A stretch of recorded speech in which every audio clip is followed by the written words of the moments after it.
আমি সচরাচর এমন করি না, কিন্তু এই ভিডিওটার জন্য আপনাদেরকে আমার ডকুমেন্টেশন থেকে হালকা পাতলা নলেজ আগে থেকে দিয়ে রাখা ভালো হবে আমার মনে হয়। এবং এই ক্ষেত্রে আপনারা এখানে একটা কোডকে দেখতে পারতেছেন, যেটা হবে আজকের টপিক।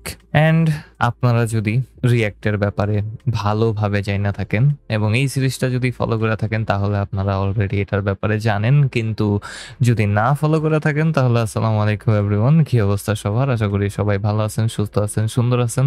আমি আলহামদুলিল্লাহ ভালো আছি। ওয়েলকাম টু মাই চ্যানেল, যেখানে আমি নিজে শিখি এবং আপনাদেরকে শেখাই। এবং আপনারা হয়তোবা জানেন, হয়তোবা জানেন না, যে রিয়্যাক্টের one of the minor issues বলা যায়, যেটার রিয়্যাক্টের নিজস্ব কোনো উপায় নাই, যেটাকে এখনো ভ্যানিলা জেএস এর উপায়ে করতে হয়, সেটা হচ্ছে এসিঙ্ক অপারেশন করা। তো এসিঙ্ক্রোনাস কোনো ধরনের অপারেশন যদি আপনাকে করতে হয়, তাহলে ওইটাকে আপনাকে অবশ্যই ভ্যানিলা জেএস এর ওয়েতে করতে হবে। তারপর সেটাকে একটা সাইড ইফেক্ট আকারে আপনি সেট করে দিতে পারেন এবং সেটা রিয়্যাক্টের সাথে খুব সুন্দরভাবে কাজ করতে পারে। অ্যান্ড এটা যদি আপনি রিডিউসারে করতে চান তাহলে করতে পারেন, কিন্তু রিডিউসারে করতে গেলেও আপনাকে ভ্যানিলা জেএস এর ওয়েই ফলো করতে হবে। জাস্ট কোড বাড়বে এবং কোড কমপ্লেক্সিটি বাড়বে, যেটার কোনো দরকার নাই। কিন্তু এই ক্ষেত্রে রিডাক্স আমাদেরকে এসিঙ্ক থাঙ্ক নামে একটা জিনিস দেয়। হ্যাঁ ভাই, এসিঙ্ক থাঙ্ক এটার নাম। এবং এটা ইন্টারনালি আমাদেরকে এসিঙ্ক্রোনাস অপারেশন করার সুযোগ দেয়, যেটা ফুললি রিডাক্সের ওয়েতে হয়। এবং সেটার বিভিন্ন ধরনের জিনিসপাতি নিয়েই আমাদের কথা বলতে হবে। এবং এই ক্ষেত্রে আমরা সিম্পল একটা ফাংশনকে ব্যবহার করব, যেটার নাম হবে ক্রিয়েট এসিঙ্ক থাঙ্ক। এবং এই ফাংশনটা দুইটা জিনিসকে নেয়। একটা হচ্ছে অ্যাকশনের নাম এবং সেটা কোন স্লাইসের অ্যাকশন সেটা সহ আমাদের বলে দিতে হবে, এবং সাথে সাথে একটা এসিঙ্ক ফাংশন। এবং এই এসিঙ্ক ফাংশনের ভেতরে আমরা বিভিন্ন ধরনের আর্গুমেন্টকে পাস করতে পারি। সাথে সাথে আমরা থাঙ্ক এপিআই নামক একটা খুবই পাওয়ারফুল অবজেক্টকে পাই, যেটা এই ক্রিয়েট এসিঙ্ক থাঙ্ক আমাদেরকে দেয়। এবং এই থাঙ্ক এপিআইটা এতটাই পাওয়ারফুল, বলার মতো না, ভেরি ইন্টারেস্টিং। এই থাঙ্ক এপিআইতেই এত জিনিস আছে যেটা এক্সপ্লেন করতে গেলে আমার ফুল একটা ভিডিও লাগবে, তাও 20 মিনিটের। সো এই ক্ষেত্রে আমি জাস্ট আপনাদেরকে একটু টাচ আপ দেওয়ার চেষ্টা করব যে এটা আসলে কিভাবে কাজ করে এবং কিভাবে আমরা এটাকে ব্যবহার করব। সো আসেন একটু প্রিপারেশন নেই এই থাঙ্ক এপিআইটা ব্যবহার কিভাবে আমরা করতে পারি। এবং যেহেতু আমরা এসিঙ্ক অপারেশন করব, সবচেয়ে ভালো এসিঙ্ক অপারেশন হচ্ছে এপিআই থেকে ডাটা ফেচ করে নিয়ে আসা।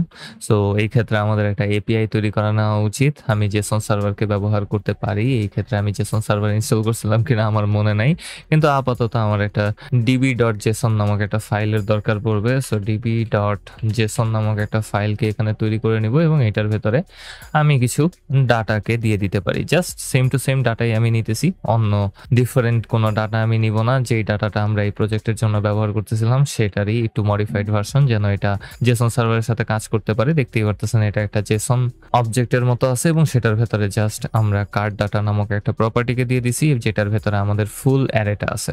এটি এছাড়া তেমন কিছু না। এবং আমি একটু চেক করে নিব জেসন সার্ভারটা আমি ইনস্টল করছিলাম কিনা। আমার মনে পড়তেছে না, আমি ইনস্টল করি নাই খুব সম্ভবত। প্যাকেজ.json কোথায়? এই তো। এন্ড আমি খুব সম্ভবত জেসন সার্ভারকে ইনস্টল করি নাই, সো আমার ইনস্টল করে নেওয়া উচিত। So npm install Jason server. এবং অ্যাক্সিওসও মেবি ইনস্টল করিনি, আমি অ্যাক্সিওস ইনস্টল করছি। সো অ্যাক্সিওসের দরকার পড়বে না। এন্টার প্রেস করলাম, ইনস্টল হয়ে যাওয়ার কথা। তারপর আমি জেসন সার্ভারটাকে স্টার্ট করে দিব এবং ইনস্টল হয়ে গেছে। এবং এখন আমি জেসন সার্ভারটা স্টার্ট করে দিব। Jason server space --watch space db.json, আমরা যে ফাইলটাকে তৈরি করছি সেটা এন্টার প্রেস করব এবং আমরা দেখব যে এটা লোকাল হোস্ট 3000/কার্ড ডাটা, যেটা আমরা সেট করছিলাম আমাদের db.json এর মেইন প্রপার্টি আকারে কার্ড ডাটা, সেই এন্ড পয়েন্টে সেট হয়ে গেছে। এবং আমি এটাতে ক্লিক করলে আমরা আমাদের জেসন ডাটাটাকে এখানে দেখতে পারবো এবং আমরা এটাকে নিয়ে এসে ব্যবহার করতে পারি। সো এই ক্ষেত্রে আমি এখান থেকে সকল কিছুকে সরায় দিব এবং ইনিশিয়াল স্টেটের সবার উপরে আমি একটা এসিঙ্ক থাঙ্ককে তৈরি করার চেষ্টা করব। তো এই ক্ষেত্রে আমি const fetch cart items নামক একটা ভ্যারিয়েবলকে তৈরি করে নিব, যেটা হবে আমাদের একটা প্লেস হোল্ডার অ্যাকশনের মতো এবং এটাকে আমাদের ব্যবহার করতে হবে। সো এই ক্ষেত্রে আমি এটাকে এক্সপোর্টও করে নিব। আমরা ফেচ কার্ট আইটেমসটাকে একটা অ্যাকশনের মতো করে ট্রিট করব এবং ইকুয়ালস টু দিয়ে আমি ক্রিয়েট async thunk ফাংশনটাকে ব্যবহার করব। সো ক্রিয়েট async thunk এটাকে নিয়ে আসলাম এবং ব্র্যাকেটের ভেতরে আমরা এখন কাজ শুরু করতে পারি। আমার কন্ট্রোল এস চাপ দিয়ে সবকিছু একটু সাজানো গোছানো করে নেওয়া উচিত এবং হ্যাঁ, এখন সবকিছু সাজানো গোছানো হয়ে গেছে। অ্যান্ড এখন আমরা দুইটা জিনিসকে পাস করতে পারি, যেমন আপনাদেরকে আমি একটু আগে দেখাইছিলাম। এখন এখানে একটা সমস্যা আছে। প্রথমে আমাদেরকে পাস করতে হবে অ্যাকশনের নামটাকে, কিন্তু আমরা তো এই পর্যন্ত কোনো অ্যাকশনকে তৈরি করি নাই, তাহলে আমরা কিভাবে এটাকে সেট করতে পারি? এটা একটা কনফিউজিং ব্যাপার হইতে পারে। আমরা এই ফাংশনের ভেতরে যেই অ্যাকশনের নামটা দিব সেটাকে ক্রিয়েট async thunk ফাংশনটা অটোমেটিক্যালি খুঁজবে এবং খুঁজে আমাদের async ফাংশনের ডাটাটাকে সেখানে পেলোড আকারে ডাইরেক্টলি পাঠায় দিবে এবং এই ক্ষেত্রে আমরা জাস্ট আমাদের এই ভ্যারিয়েবল নামটাকেই আমাদের অ্যাকশনের নাম আকারে ধরে নিব এবং আমাদেরকে জাস্ট মাথায় রাখতে হবে যে আমরা কোন স্লাইসে এটাকে পাঠাইতেছি, একটু কি আর কিছু না। সো আমরা আমাদের কার্ট স্লাইসে পাঠাইতেছি এবং কার্ট স্লাইসের নেম কি দিছি আমি? কার্ট, এবং আমরা এখানে অ্যাকশনের নাম সেট করে দিব কার্ট স্ল্যাশ ফেচ কার্ট আইটেমসে এবং আমি যখন পরবর্তীতে এই অ্যাকশন কিভাবে হ্যান্ডেল করব সেটাতে যাব, তখন এই জিনিসটা অনেক বেশি মেক সেন্স করবে, কিন্তু এখন এটা অত বেশি মেক সেন্স না করলেও পরবর্তীতে করবে। সো পেশেন্স থাকতে হবে ভাইস বলছি, ওকে ব্রোজ, পেশেন্স, অনেক বেশি পেশেন্স দরকার পড়ে। ভাই এটা শেখার সময় আমার পেশেন্স একেবারে অন্য লেভেলে চলে গেছিল। যাই হোক, জাস্ট প্রথমত আমরা এখানে আমাদের ফাংশনের ভেতরে সিম্পল একটা অ্যাকশন নেমকে পাঠিয়ে দিব এবং যেটা আমি সেট করে দিছি কার্ট স্ল্যাশ আমাদের ভ্যারিয়েবল নেমে। আপনারাও এটাই চোখ বোঝা করে ফেলতে পারেন, কোনো সমস্যা নাই। এবং এখন আমরা একটা async ফাংশনকে তৈরি করতে পারি, যেই async ফাংশনটা আমাদের এই অ্যাকশনে ডাটা পাঠাবে।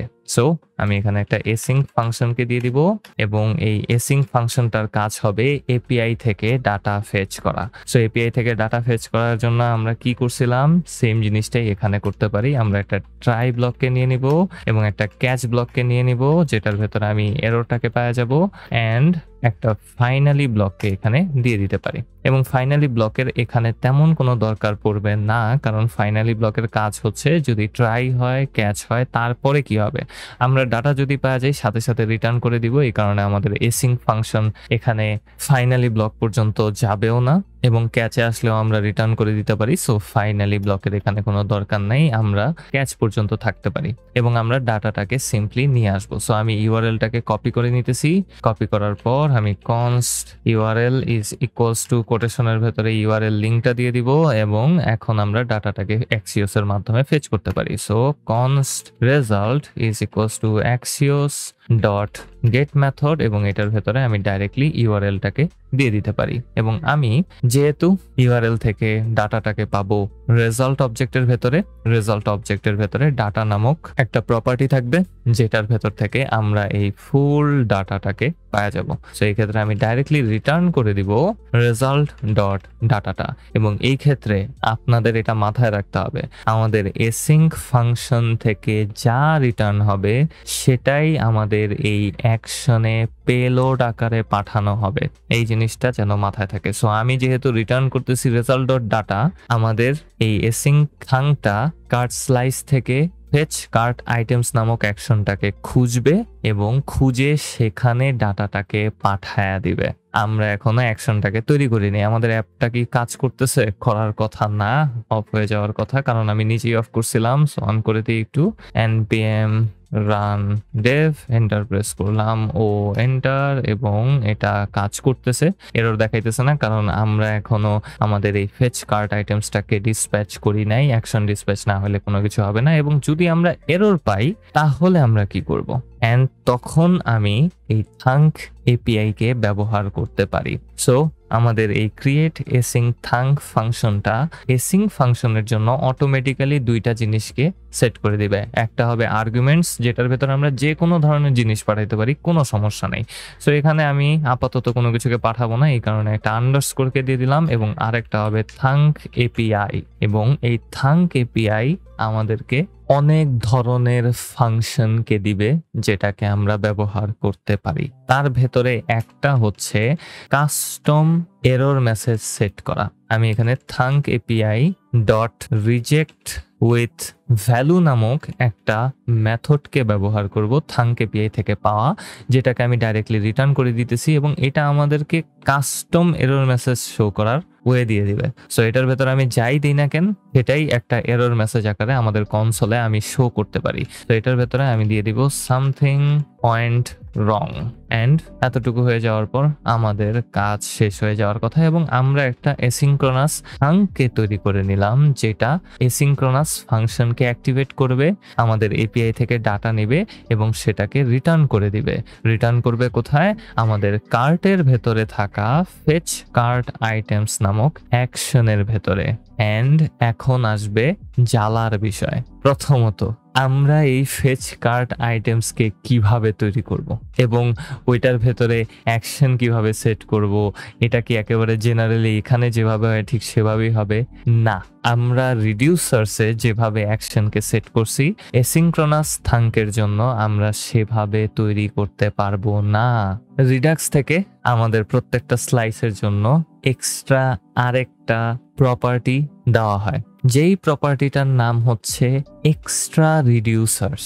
হ্যাঁ, খুবই ওয়ার্ড, এবং এটার ভেতরে যেভাবে আমাদের অ্যাকশন সেট করতে হয় সেটা আরো বেশি ওয়ার্ড ভাই। সো আপাতত আমি এই পর্যন্ত থাকতেছি এবং জাস্ট আপনাদেরকে দেখাবো যে আমরা কিভাবে এই এক্সট্রা রিডিউসার্সকে সেট করতে পারি আমাদের এই এসিনক্রোনাস থাঙ্ক জিনিসটাকে হ্যান্ডেল করার জন্য। তো আমরা রিডিউসার্সের ঠিক নিচে একটা নতুন প্রপার্টিকে সেট করব, যেটার নাম হবে এক্সট্রা রিডিউসার্স।